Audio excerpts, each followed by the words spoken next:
The UN Secretary General's annual consultations with women and feminist civil society on the margins of the Commission on Status of Women kicked off on Monday in New York. Closing the major gender gap in innovation and technology is the focus of the 67th session of the Commission on the Status of Women. Now, this is especially centered on innovation and gender equality as a means of bringing people together, as well as a tool to widen the inequalities gap. Yahya Jammeh tells us more of that in this report. The Commission on the Status of Women is a functional commission of the United Nations Economic and Social Council, one of the main UN organs within the United Nations. CSW has been described as the UN organ promoting gender equality and the empowerment of women. Participants from across the world, including representatives from governments, the UN, civil society and youth groups, as well as activists, will examine how gender equality, empowerment and sustainable development can be achieved in the digital era. Around the world, women continue to experience setbacks in progressing gender equality, and as the 2022 Sustainable Development Goals report notes, employment losses are rising and women are increasingly burdened with unpaid care work. Speaking at the meeting, the Secretary General of the United Nations, Antonio Guterres, warned that rather than presenting facts and addressing bias, technology based on incomplete data and badly designed algorithms in digitalizing and amplifying sexism with deadly consequences. The UN chiefs lament that most of the challenges, including conflict and chaos, are caused by what the world called a male-dominated world. Many of the challenges we face today, from conflicts to climate chaos and the cost of living crisis, are the result of what it is a male-dominated world with a male-dominated culture taking the key decisions that guide our world.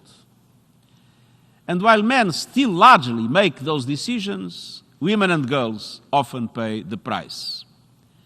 90% of refugees from the war in Ukraine are women and their children.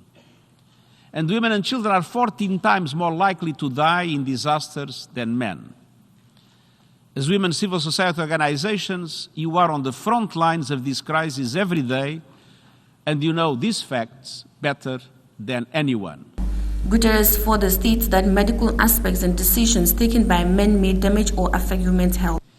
Medical decisions based on data essentially from men can damage women's health. Safety features based on men's bodies can put women's lives at risk, namely in the car industry.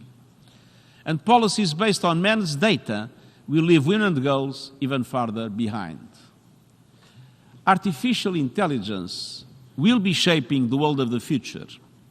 Now, without women's equal input, it will continue to be a men's world. And the gender-digital divide is fast becoming the new face of gender inequality.